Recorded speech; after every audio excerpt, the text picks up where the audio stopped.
À vrai dire, chez vous, mesdames, messieurs, cette tribune dédiée à la réflexion sur l'actualité, l'analyse et le décryptage. J'ai le réel plaisir de vous retrouver encore aujourd'hui pour ce tout nouveau numéro qui sera consacré essentiellement à l'économie, parce que oui, la question monétaire fait actualité en ce moment. Nous allons essayer avec un professeur d'université, un expert à la matière, de comprendre comment est-ce que le franc congolais arrive à être apprécié aujourd'hui, chose qu'on n'a pas vécue, qu'on n'a pas vue depuis plusieurs années. Je disais donc que j'ai le réel plaisir de vous servir et je vous souhaite bienvenue pour ce tout nouveau numéro. Alors, le mot d'ordre est unique. Il ne faut jamais regarder l'émission seule. Il faut toujours partager les liens. C'est comme ça que vous nous donnerez la force pour continuer à vous servir. Comme je le disais tantôt, qu'il sera question de comprendre l'appréciation du franc congolais face au dollar, alors que nous savons que nous vivons dans une économie dollarisée. Ça fait des années qu'on n'a pas connu une baisse des taux de change, comme on le dirait à la cité.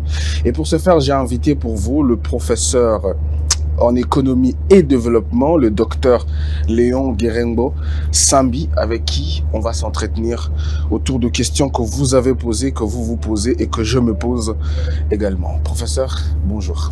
Bonjour Cheryl. Merci d'accepter notre invitation, bienvenue. Surtout, merci aussi de m'avoir invité. C'est la toute première fois sur le plateau de c'est mon plateau. Pourtant, ceux qui nous connaissent savent à quel point on est quand même assez proches. On commence toujours quelque part. Aujourd'hui, c'est une découverte pour moi aussi.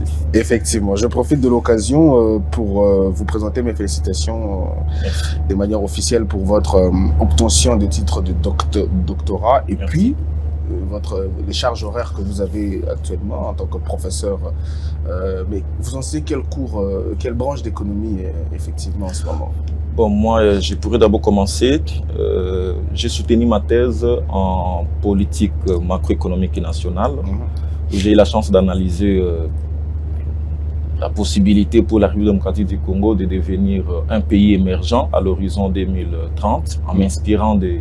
Donc dans 5 ans?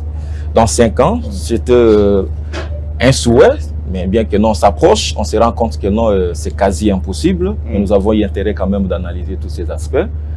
Et actuellement, là, je suis dans plusieurs universités, notamment l'université de Kikwit, l'université de Kassai, l'université Joseph Kasavubu, on appelle IKV, l'université de Guadolite. Je suis ressortissant de l'université catholique du Congo. Donc, voilà un peu un résumé. Vous avez fait votre thèse ici? Ici, dans le pays, à l'université catholique du Congo. Il est possible de mener des recherches de qualité en restant dans le pays. Et vous avez été sacré docteur, si je peux le dire comme ça, à l'Université catholique du Congo, UCC en sigle. Tout à fait. Alors, professeur, aujourd'hui, je vous ai appelé parce que tout le Congolais est préoccupé par la question de l'appréciation de franc congolais. Il y a beaucoup de scepticisme dans la matière. Beaucoup estiment que c'est des mesures superficielles. Bientôt, on va revenir à la dépréciation qu'on a toujours connue, qu'on a même pris l'habitude de vivre avec. D'abord, pour commencer, qu'est-ce que vous pensez de cette appréciation du franc congolais, avant qu'on rentre vraiment dans les explications économiques? J'avais de l'inquiétude. Quand j'étais étudiant, quand je menais mes recherches, jusqu'à soutenir ma thèse, nous étions un peu des points gênants dans la société. Nous, quand je parle de nous, ce sont nous les économistes, parce que certaines de nos expressions, les expressions qui se trouvent dans notre jargon économique, étaient un peu mal perçues par la population congolaise. Il m'est arrivé que non, il y a quelqu'un qui me posait la question, vous avez travaillé votre thèse sur quoi? Quand il écoute déjà l'expression macroéconomie, quand il écoute déjà la croissance économique, il est déconnecté. Quand il écoute le taux de change, il s'est dit, mais écoutez, laissez-nous avec ces histoires. Pourquoi? Parce que la population congolaise était convaincue que ces expressions, c'est juste pour impressionner et que non, ça n'existerait pas. Et si peut-être que non, ça pouvait exister, ça pourrait exister ailleurs, dans d'autres pays, mais pas en RDC. Chez nous, ce n'était que des théories. Oui. Pourquoi? Parce qu'il n'est pas en train d'établir une corrélation entre ces expressions et son vécu. Alors, l'actualité, comme vous l'avez déjà annoncé, les contextes actuels, C'est pourquoi je l'ai dit tantôt que j'avais de l'inquiétude. Maintenant, je commence à me rendre compte que notre science pourrait être reconsidérée. Parce qu'avec les contextes actuels, il est possible aussi de faire quelque chose. Ça veut dire que l'économie a un impact en tant que... Enfin, c'est vrai, on sait l'économie a un impact, mais la science économique, l'explication économique a un impact réel sur la vie des gens. Ceux qui disaient le contraire il y a quelques années, avec ces signaux, je n'ai pas encore abordé sa durabilité, son aspect moyen-long terme, mais ne fût-ce que cette indication, ça prouve qu'ils pourront toutefois désormais avoir ne fût-ce que de la confiance. Effectivement. Moi, j'aime ce que vous dites, parce que c'est un appel que je lance aux scientifiques aussi. Vous ne voulez pas venir notamment à la télévision. Je ne comprends pas pourquoi est-ce que les scientifiques sont aussi sceptiques à communiquer, alors que c'est très important de vous avoir, vous, parce que vous n'avez pas une parole partisane. Vous ne parlez que science, contrairement à des politiques que nous recevons de temps en temps, et qui sont soit de gauche, soit de droite, soit de centre, qui sont toujours un peu partisans. Alors, la première question, professeur, qu'est-ce qui justifie cette appréciation du franc congolais? Je sais que vous n'êtes pas porte-parole de la BCC, mais donnez-nous la théorie. Ça veut dire dans un pays où l'économie dépend énormément de dollars, dans un pays où ça fait énormément d'années on n'a pas vu le franc congolais baisser, qu'est-ce qui peut être fait? Qu'est-ce qui a été fait pour qu'on passe de 28 aujourd'hui à 23, 2300 le dollar, et ailleurs on change même un peu plus bas que ça?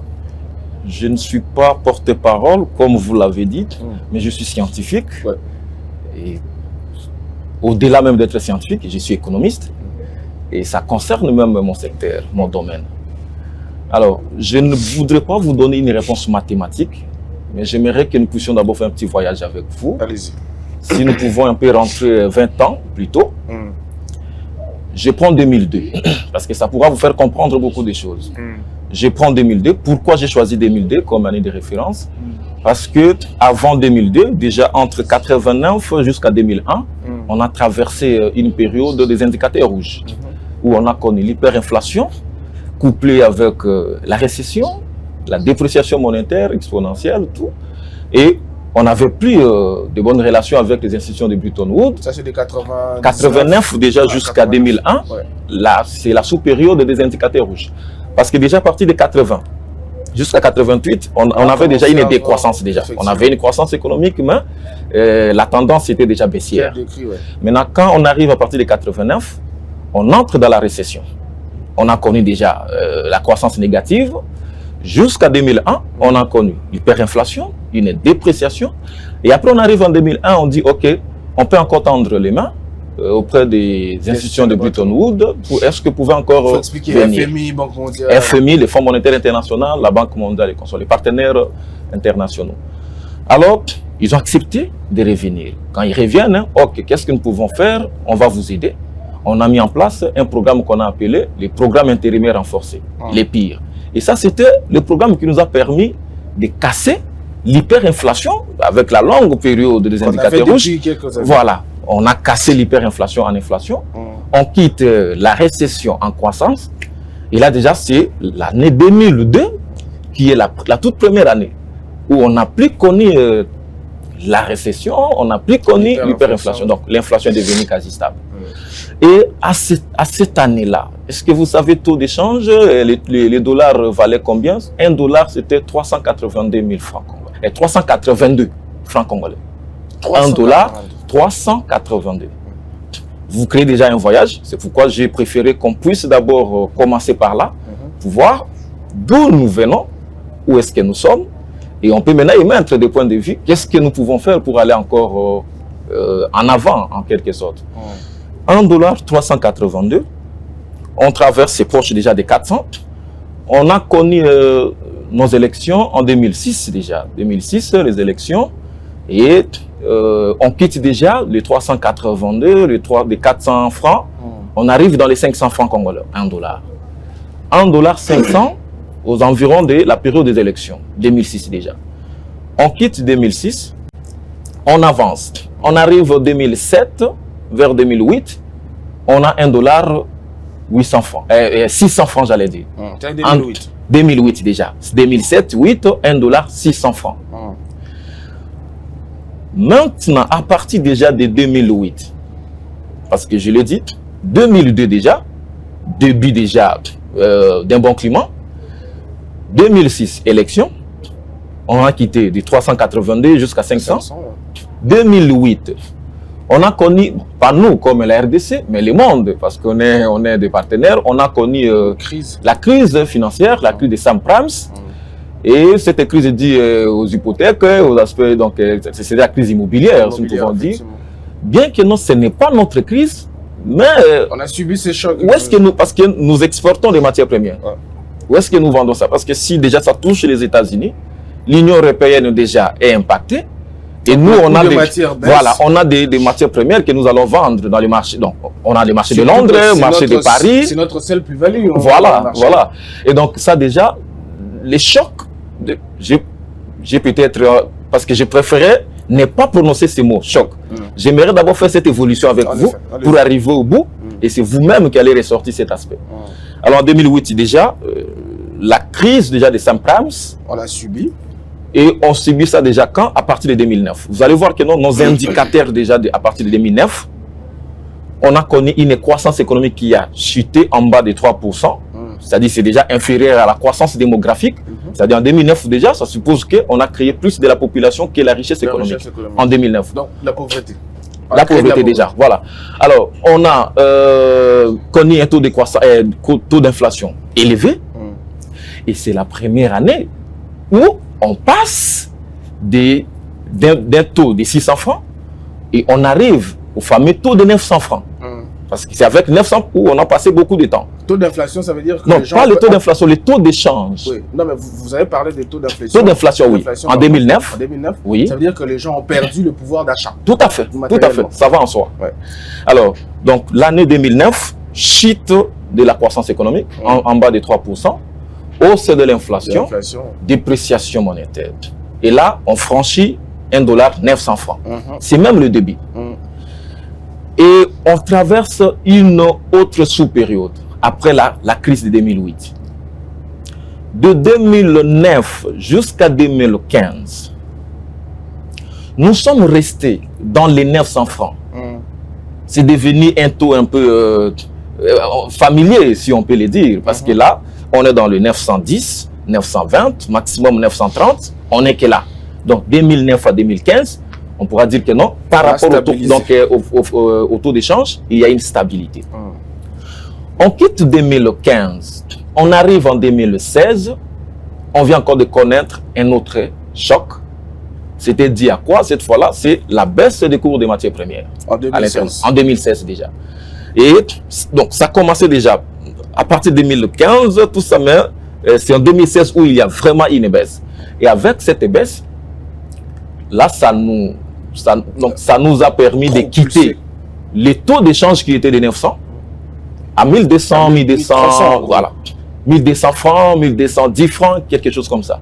Et donc là, on a maintenu le taux d'échange pendant 6 ans à 900 francs, 910, 920.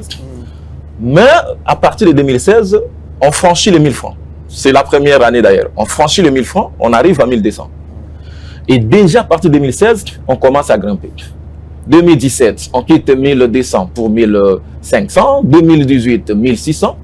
Et le voyage de 2016 jusqu'à 2025 actuellement, c'est un voyage où on a connu des dépréciations à un niveau élevé par rapport même à la stabilité que nous avons connue de 2009 jusqu'à 2015. On arrive en 2020, Covid, là encore le taux de croissance en bas de 3%.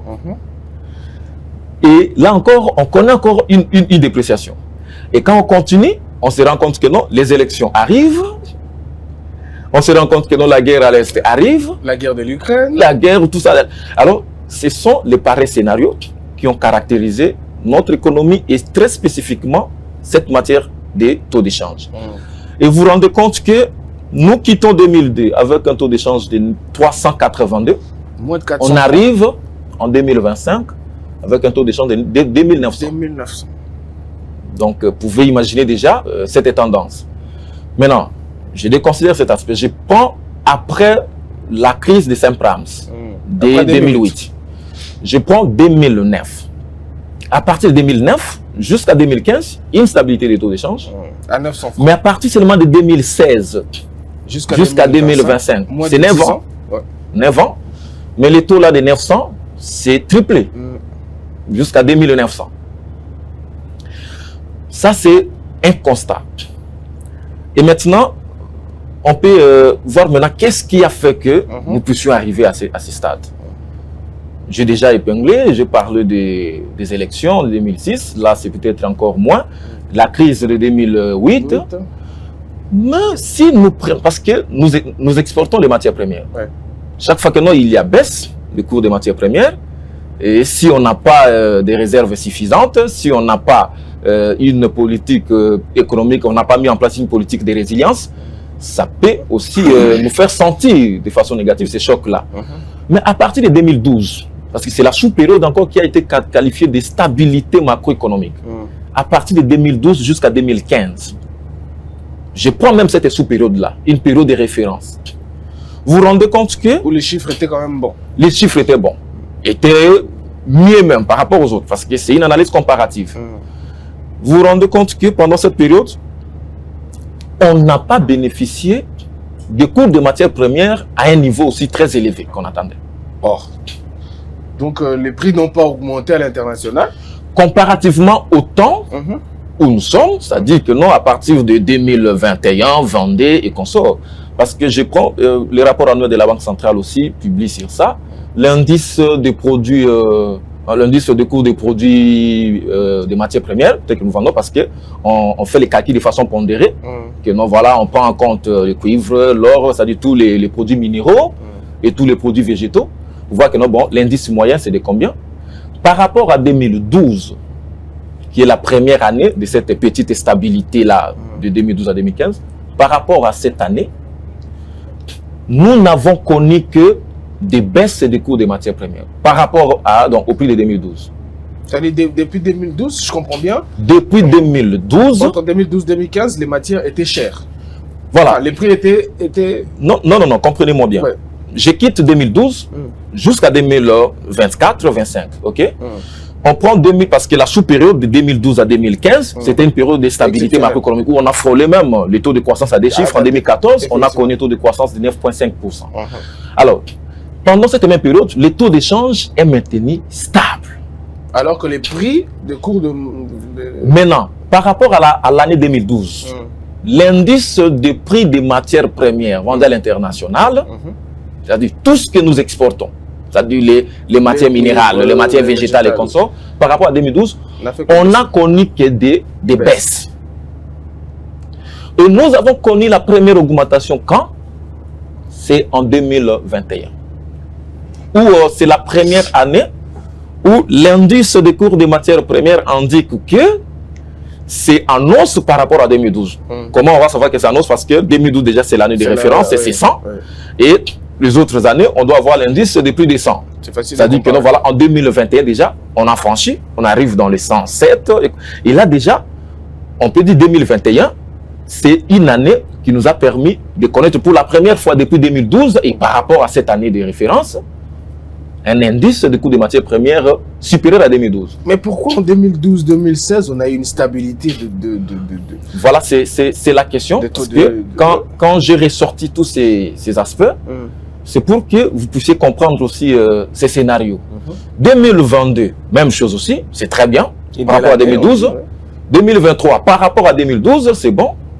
Mais pendant cette même période, on a plutôt connu des dépréciations de façon exponentielle. En effet.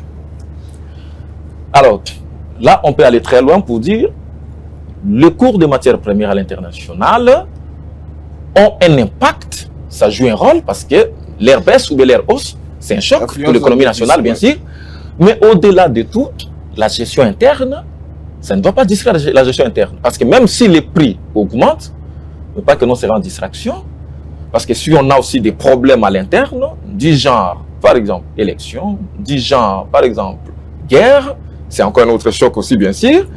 Ça pourra toutefois absorber les efforts qui pourraient être mis en place. Déjà à partir de 2016, ça se justifie. 59% de cet indice.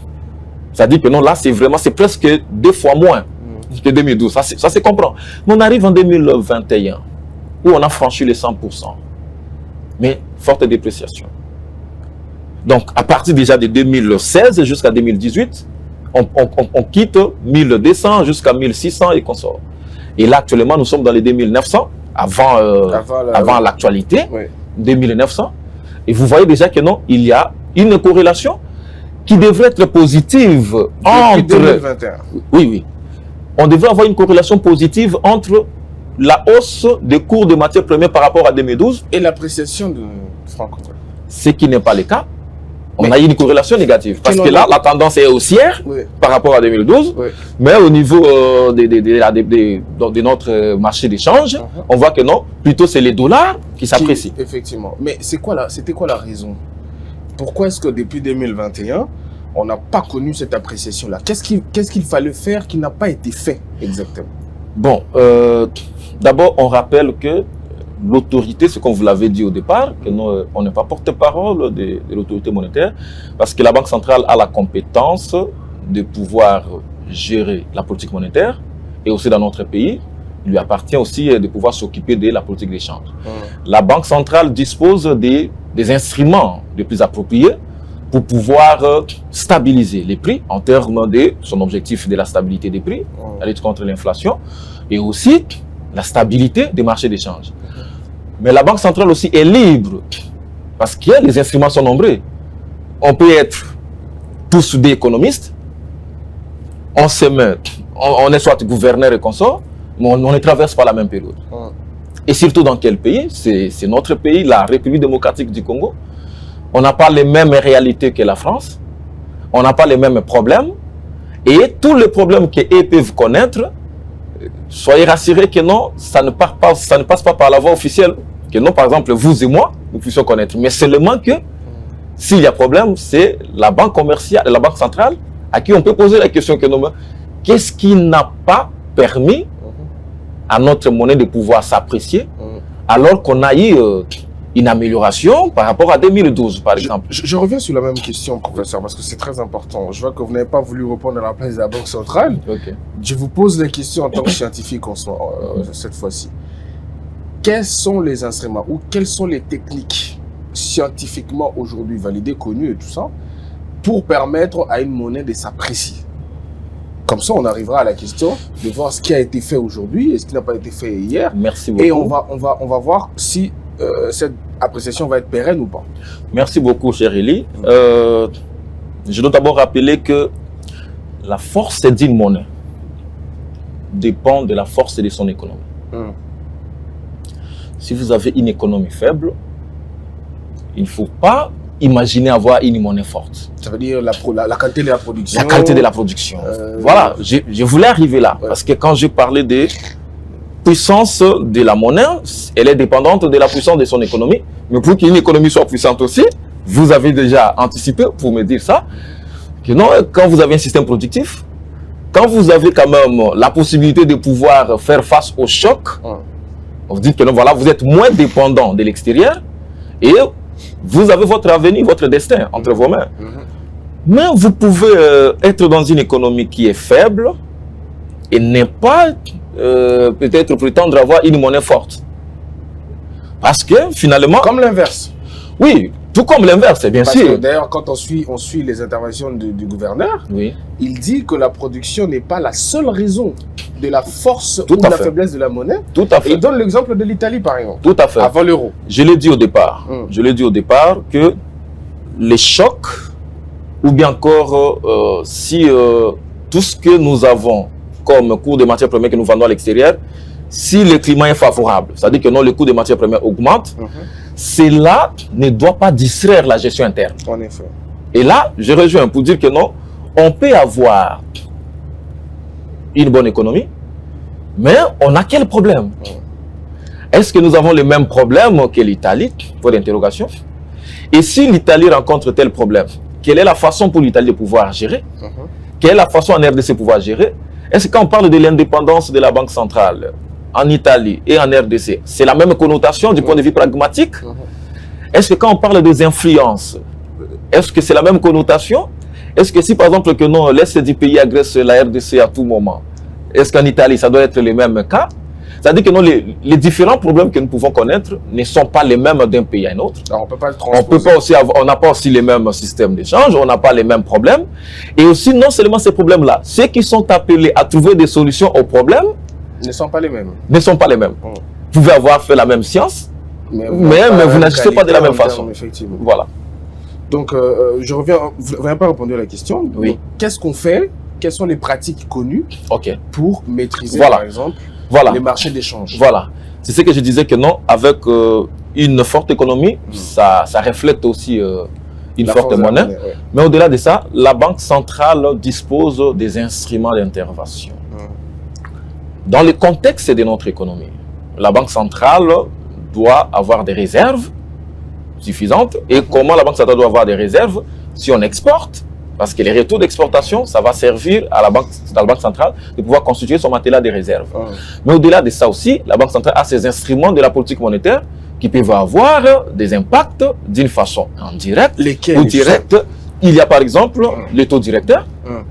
Le taux directeur de la Banque centrale. C'est quoi le taux directeur? Parce qu'on doit être pédagogique. Je sais que beaucoup de gens nous suivent. Le taux directeur, c'est... Les taux directeurs, le taux de ce qu'on appelle le taux Banque centrale, c'est le taux de refinancement des banques commerciales auprès de l'autorité monétaire, c'est-à-dire de la Banque centrale. Parce que la Banque centrale, c'est une banque des banques. Et la Banque centrale n'est pas en contact direct avec nous, les individus, ou bien encore les agents économiques non financiers. Elle n'est pas en contact avec les épargnes. Voilà. Maintenant, la Banque centrale est en contact avec les banques commerciales. Et de la façon dont vous et moi, nous allons auprès des banques commerciales pour solliciter des crédits, de la façon dont aussi les banques commerciales, parce qu'on appelle Banque centrale banque des banques, les banques commerciales aussi peuvent s'orienter vers la Banque centrale. Et là, elles seront débitrices et elles vont solliciter des crédits au niveau de la Banque centrale. Donc, le taux directeur, c'est le taux d'échange de la monnaie. Quand vous partez au niveau de la banque commerciale, vous allez bénéficier d'un crédit, mais il y a un coût de crédit. Effectivement. Voilà. Donc, on parle des taux débitaires. Bon, vous allez payer tel. Et la banque commerciale aussi ira au niveau de la Banque centrale. Elle aussi va supporter un taux. Et maintenant, cet instrument-là aussi aide la Banque centrale à pouvoir réduire ou bien augmenter la quantité de la monnaie en circulation. Parce que plus la Banque centrale revoit à la hausse son taux directeur, c'est-à-dire son taux de refinancement au niveau des banques commerciales, plus son ambition est de réduire la quantité de la monnaie. Parce que ça va décourager les banques commerciales. On dit que bon, je vais prendre les crédits, mais à un niveau élevé, donc un taux élevé. Mais les banques ou bien encore, je peux aussi placer, oui. Les banques commerciales congolaises prennent le crédit à la Banque centrale à quelle devise? Est-ce les francs congolais ou le dollar américain? On l'appelle banque des banques. D'abord les francs congolais, mais aussi on appelle banque des banques, la Banque centrale. C'est-à-dire que devant des problèmes, c'est la Banque centrale qui est censée aussi venir en aide au niveau des banques commerciales. C'est-à-dire que voilà, s'il n'y a pas franc, on vous donne par rapport aux besoins. Parce que la banque commerciale peut avoir besoin, il a des clients qui ont besoin des dollars. Et peut dire que non, bon, au lieu de me donner un franc, donnez-moi un dollar parce que la réalité devant moi, elle est telle et telle sorte. Des raisons pour des raisons appropriées. Voilà. Donc on a les taux directeurs. Et ces taux directeurs aussi, ça aide aussi en termes de taux de placement. C'est comme vous aussi, vous allez placer votre fonds au niveau de la banque commerciale. Et les banques commerciales aussi vont placer leurs fonds au niveau de la Banque centrale. Et si c'est à terme, après une année, il y aura aussi un taux. Que bon, vous êtes un déposant chez moi et je vais rémunérer ça à telle hauteur. Au-delà de ça, il y a le taux de réserve obligatoire. Le taux de réserve obligatoire est de la Banque centrale de pouvoir recommander aux banques commerciales de ne pas franchir un matelas. C'est-à-dire que non, vous pouvez utiliser ce que vous avez pour octroyer des crédits, mais à tel niveau, il ne faut plus donner. Voilà. Parce que nous ne voulons pas avoir une rupture de stock. Et aussi, vous avez des clients. Les clients peuvent avoir besoin de retraits. Alors, on ne veut pas que non, quand les clients arrivent, ils trouvent que non, bon, je vais avoir mon argent. Non, il n'y a pas quelque chose. Et ça peut créer une contagion, parce que ça peut commencer à partir d'une banque. Ça crée une contagion. Et l'autre là, non, ça ne va pas et je peux déjà enlever mes fonds là-bas. Et l'autre, tout. Et ça peut créer une instabilité dans le marché bancaire. C'est pourquoi il faut avoir... Donc ces fonds-là, alors même ce matelas-là vient des épargnes en fait. Oui, ça dit que c'est tout ce que vous et moi déposons à la banque. À la banque, mais il y a des déposants que la banque commerciale utilise pour octroyer des crédits. Mais au-delà des crédits, il y a aussi des gens qui ont besoin de faire des retraits directs. Alors, vous n'allez pas prendre, parce que si cette disposition n'existerait pas, c'est comme si la Banque centrale autorise la banque commerciale que non, bon, tout ce que vous avez, 100%, vous pouvez même donner des crédits. Elle dit non, non, non, ça c'est un danger. Alors, vous pouvez donner des crédits jusqu'à telle hauteur, mais, à par exemple, 12%, comme chez les arrêtez. C'est le cas chez nous. Comme le cas chez nous. Alors, plus aussi, ces taux est revu à la hausse, c'est plus, on parle d'une politique monétaire donc restrictive là, c'est-à-dire que non, la Banque centrale est en train d'éviter que non, la monnaie puisse encore augmenter. C'est-à-dire elle est en train de réduire, de décourager. Mais plus ce taux est bas, plus la Banque centrale est en train d'encourager. Alors, elle est là en train de faire tous ces scénarios pour dire que non, bon, est-ce que je peux augmenter la quantité de la monnaie? Je peux diminuer. Et quand j'augmente, c'est quoi la conséquence? Et quand je diminue, c'est quoi la conséquence? Alors, pour le cas de... Il y a aussi d'autres instruments comme les opérations open market. Bon, le cas d'espèce, c'est au moins peut-être le plus important. Effectivement, c'est le plus important parce que ça concerne effectivement la question d'aujourd'hui qui est une question d'actualité. Parce qu'on a tous suivi le gouverneur de la banque. À 2 reprises, il a fait des sorties médiatiques. Il explique que la première fois, il a recouru à l'injection des devises à hauteur de 50 millions.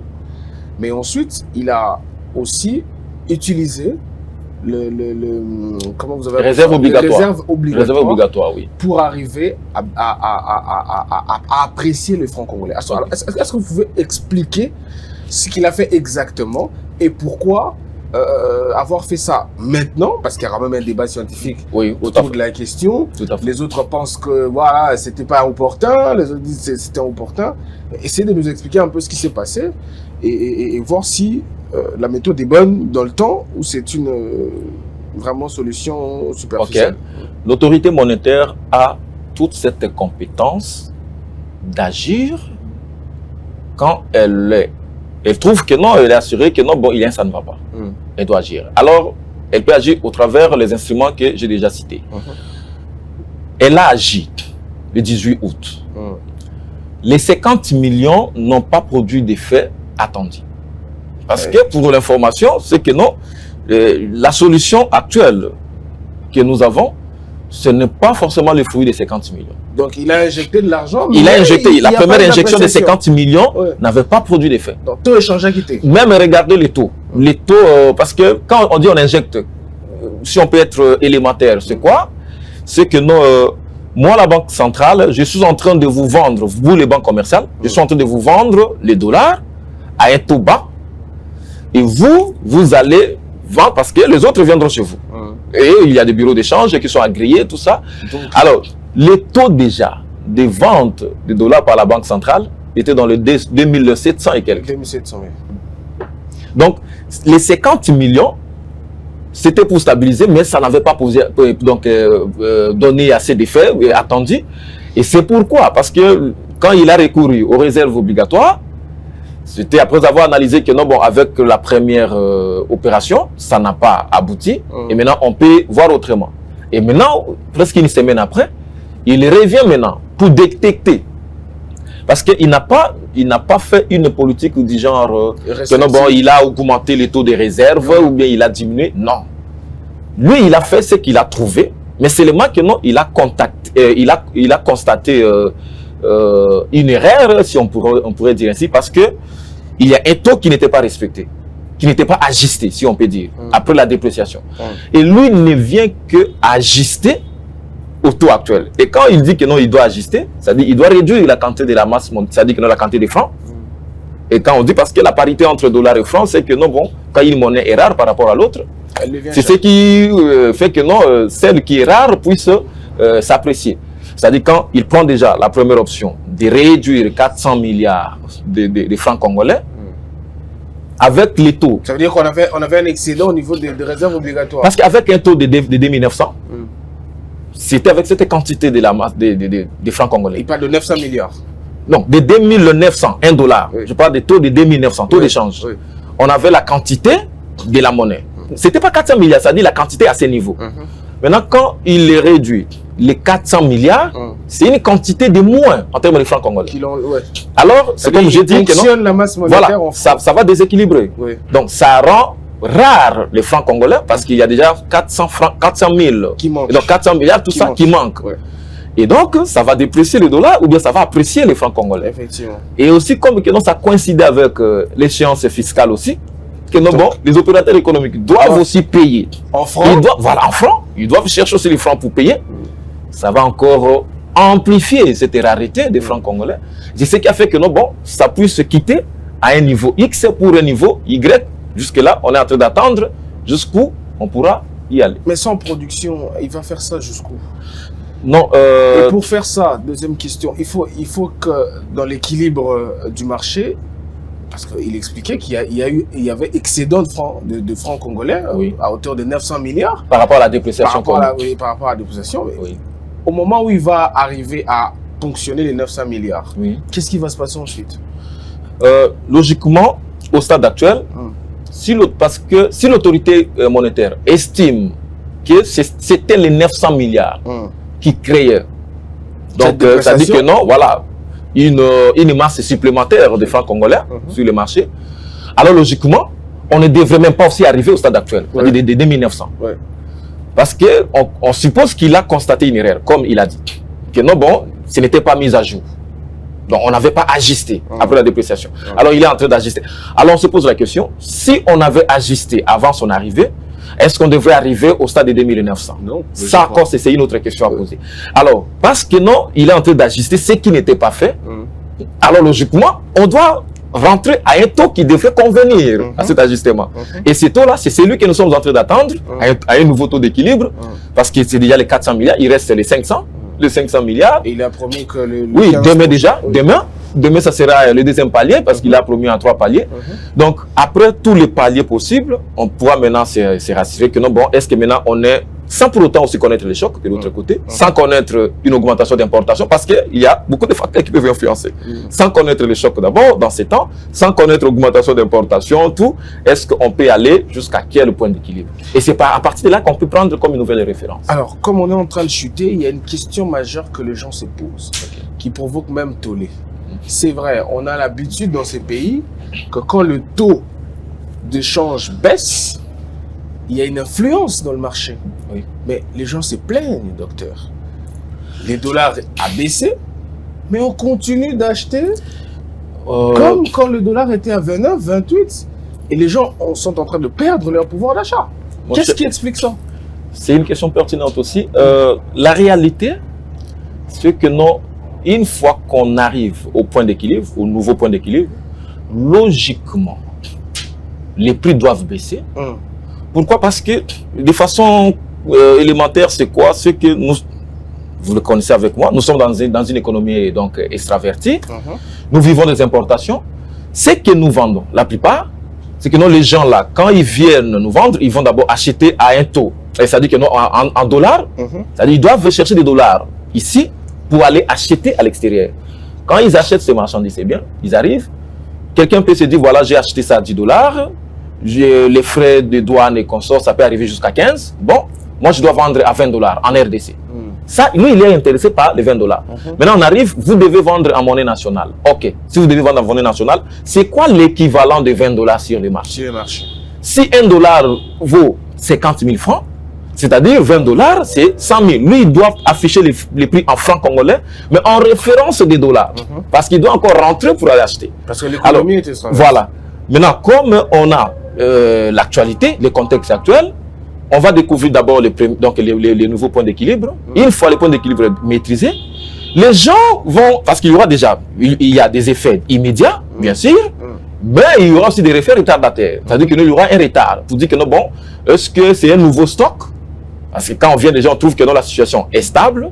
Est-ce qu'on peut... Même le carburant, avec la baisse là, si le dollar continue à se déprécier, si les francs congolais continuent à s'apprécier, ces montants-là ne doivent pas correspondre aux montants de carburant. C'est-à-dire que nous supposons que non, bon, les nouveaux points d'équilibre, c'est 1800. Je prends cet exemple. Alors, logiquement, les carburants ne doivent pas aussi être à 2600. C'est-à-dire que nous sommes dans une période un peu transitoire, passagère, en attendant de découvrir le nouveau point d'équilibre. Et c'est sur base de ça qu'on peut maintenant voir que non, mais pourquoi les prix ne doivent pas augmenter et ne doivent pas baisser?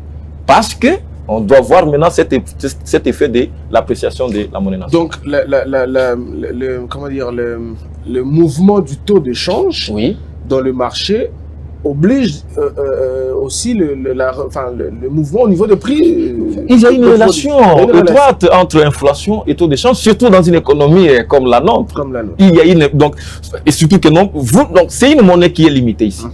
Et avant de partir, vous devez avoir les dollars. Et ça fait déjà incorporer ce que nous appelons l'inflation importée. Parce que nous dépendons de l'extérieur, vous devez aller vendre, même si le prix est stable là-bas, mais il y a dépréciation ici. Quand ils viennent, nous on achète en francs, il y aura une inflation que nous allons constater. Ou encore, le taux de dollar est stable, mais là-bas, les prix augmentent, parce que là, on a parlé que des taux d'échange. Mais il y a beaucoup de scénarios qui peuvent impacter cette inflation au-delà des taux d'échange. Alors, dans notre contexte aussi. Qu'est-ce que vous diriez, parce qu'on est vraiment arrivé à la fin, qu'est-ce que vous diriez à ceux d'entre vous du corps scientifique qui estiment que c'est une mesure superficielle, qui estiment que ça ne sera tarder, on reverra les dollars être encore plus appréciés quand ce qui a été ponctionné va être vidé de consommation? C'est le pessimisme parce qu'ils le savent, notre système économique. Le gouverneur n'a pas tort, ce qu'il a fait. Ceux aussi, mes collègues scientifiques, qui parlent des effets éphémères, n'ont pas aussi tort parce que j'ai pris leur pessimisme dans le sens des recommandations. Parce que même le gouverneur reconnaît ça indirectement. Parce que quand il dit au conditionnel que non, s'il n'y a pas choc. Des chocs exogènes. C'est-à-dire, les gens qui formulent des recommandations, ils veulent que non, qu'on puisse avoir un système productif. Qu'on puisse moins dépendre de l'extérieur. Donc c'est ça la finalité des finalités. C'est ça la finalité. Parce que dans tout ce qu'ils peuvent avoir comme critique, je vous ai parlé de 2009 jusqu'à 2015. On a une stabilité. Mais après tout, on est où maintenant? C'est-à-dire que ce sont des problèmes qui peuvent toutefois toujours subvenir. Parce qu'on a une économie qui dépend de l'extérieur. Ça pourra d'un moment à un autre toujours revenir. Alors, pour pallier à tout cela, il faut changer notre système de production. Donc, c'est-à-dire notre système, on passe au système productif pour pouvoir dépendre moins des importations, produire localement. On réduit notre dépendance en dollars parce que ce qu'on consomme en termes d'importation, on va consommer localement et ça réduit aussi notre dépendance face à l'extérieur. Dernière question, cher professeur, parce qu'on est arrivé à la fin. On a suivi le gouverneur, il a dit le baisse de la dépréciation de dollars aujourd'hui est essentiellement une conséquence de la politique monétaire au niveau de la banque centrale. Il s'est dissocié complètement d'une présence gouvernementale dans ces décisions-là.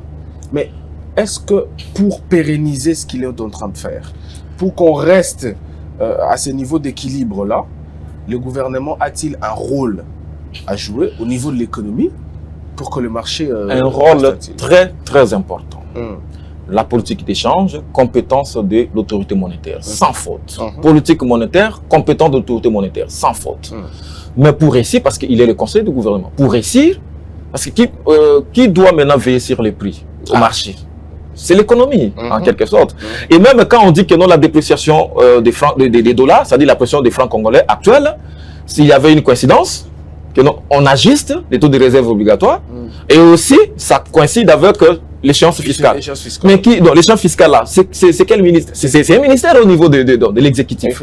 C'est-à-dire que non, on doit toujours avoir une politique de coordination, des préférences dans les cas actuels, mais on sait que non, c'est de son rôle de stabiliser les marchés d'échange. Mais avant de faire ça, il va voir aussi le gouvernement, écoutez, il ne faut pas faire cesser, il faut se comporter comme ça. Aussi. Il faut se comporter comme ça. Le taux fixé par la Banque centrale est de, on va dire, 23, on va le dire comme ça. Mais 2309.